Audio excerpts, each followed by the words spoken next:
Sometimes you make a plan and believe it will be bulletproof, just for it to be paper thin. In this video, we'll talk about how my plan failed, why it did, and how I want to move forward with it.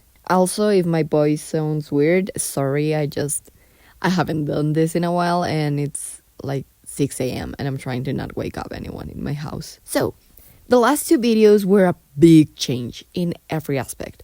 I felt really inspired by cat's eye and other stuff happening in real life. I had some free time and I really felt like I could tackle everything right that moment. I just forgot that I have other responsibilities and how changing those could be. My job is not exactly the most stable in terms of workload. So, yeah, that fucked up my plan. Now, probably you're wondering, am I giving up because those videos got low traction?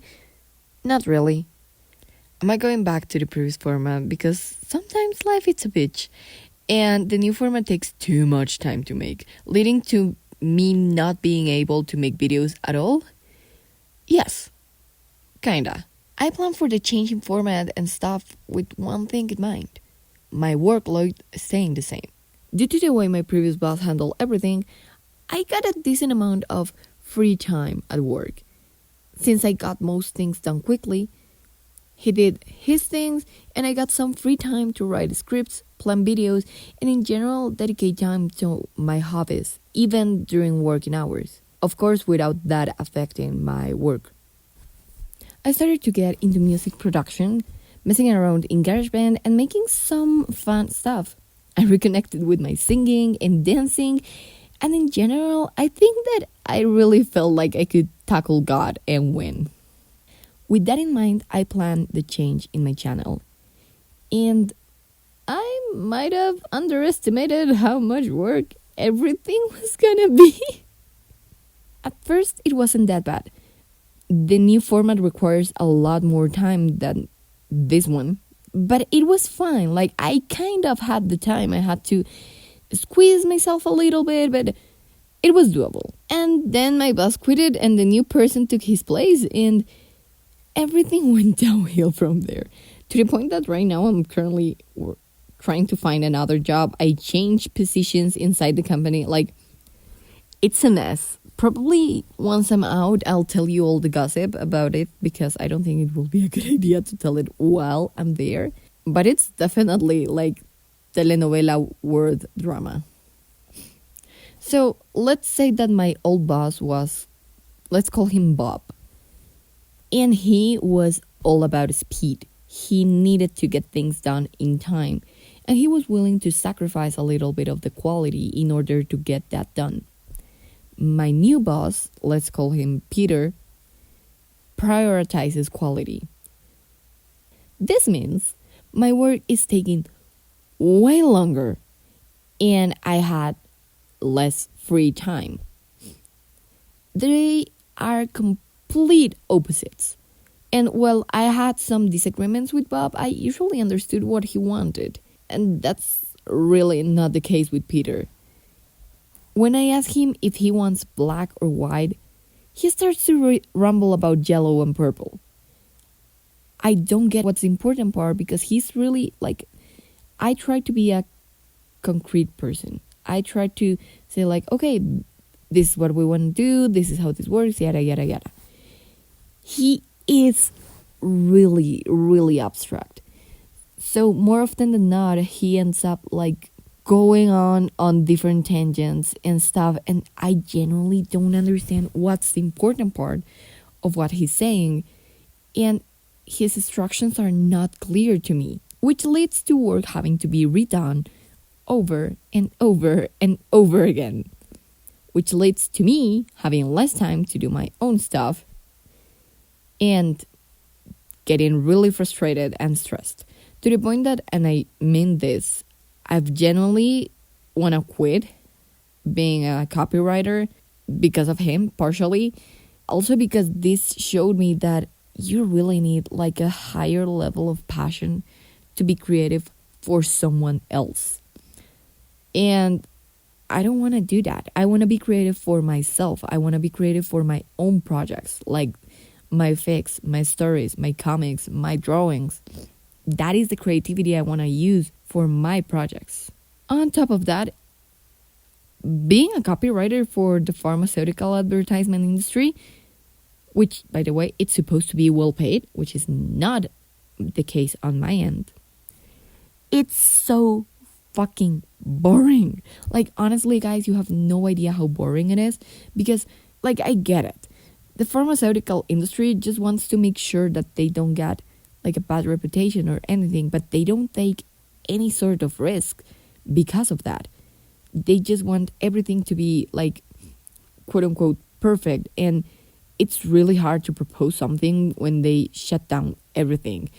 And, like, if I made enough money to compensate for that, it will be fine. Like, honestly, if I made, I don't know, enough to live by myself, I think I wouldn't mind doing this job. But that's not the case. I'm barely doing a bit above minimum wage. So, no, it's not worth it. It's not worth it, the amount of work and, like, how frustrating it is to get everything thrown down either by my boss, my boss's boss, or the lab itself. On top of that, like, right now I have kind of like two bosses. So one's Peter and the other one is the owner of the company. We're a small company. And just to give you an example, there was a calendar and they said, like, you do the calendar. And I was like, okay, perfect. I did the calendar. I show it to them. At first, the owner saw it and he was like, no, you need to make a concept for the whole calendar. Okay, I did a concept. Peter loved it. And he was like, you have a very powerful concept. It's really cool, yada, yada, yada. But the concept is not well applied in every month. He said that twice. I gave him 3 different versions. And apparently none of them were good enough for him. And I didn't really understand what the hell he wanted to do with that. Honestly, it's annoying. And then, like, the owner saw it and was like, you know what, I'm gonna do it from zero. And dude, that's so frustrating. Like, having someone else take your thing and say, you know what, it doesn't work out. Nothing works out, so I'm gonna do it myself. I honestly, the other day I saw a meme about it. Like, people saying that that's the worst insult you can give to a Colombian person. We cursed a lot. Like, honestly, we curse a lot. And it's cursing is part of our natural language. We speak in curses a lot. It's very common here. So if you curse at us, if you insult us with curses, it's like, it doesn't matter to us. But the worst insult you can give a Colombian is to tell them that they're not doing a good job. And you know what? I'll do it myself. Damn, that hurts. And I am tired of that, honestly. I'd rather just not propose anything. Because I genuinely do not understand what they want.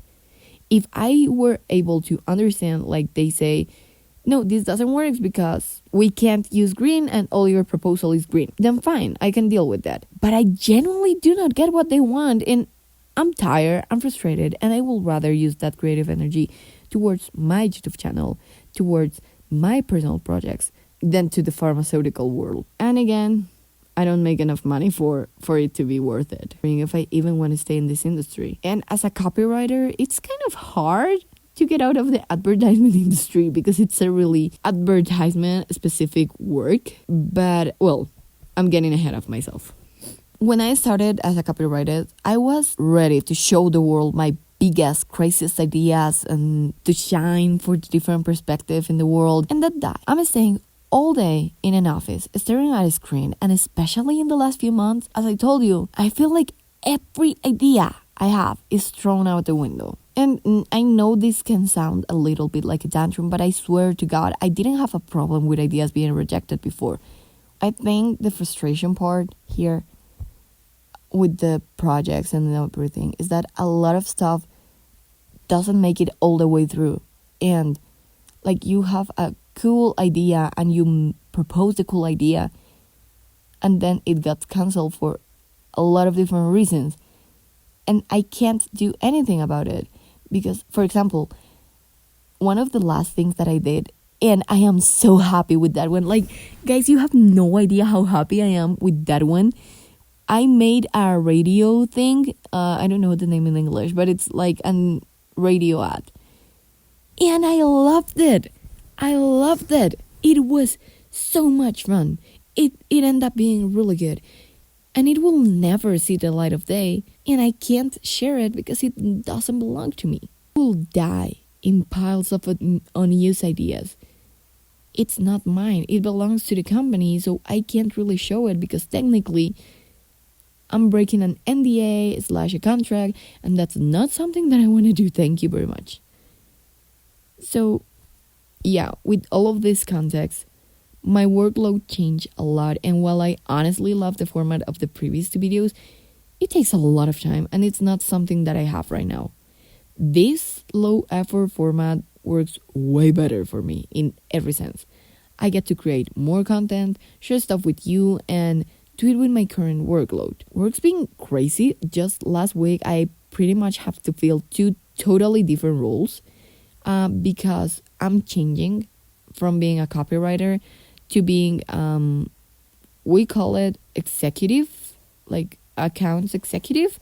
I'm not sure what's like the technical word in English, but I'm pretty much gonna turn into the bridge between the client and the company. And that is first something that I can use in different industries, so I don't have to stay in the advertisement industry if I definitely see that I don't like it. And it will need more work, but I think it has like more potential, maybe that's the word. It has like more projection, and I can move industry, which is really good because I want to move industries mainly to get somewhere where I can get better pay. So I'm gonna be sending CVs, I'm gonna be trying to get more stuff done, I'm gonna be trying to sell stuff here in this channel, and I'm gonna go back to creating writer related content and products, market it, and start to earn some money from a new source so I am not fully dependent on my full-time job. So if you're here and you want to support me and you love writing and visual storytelling and the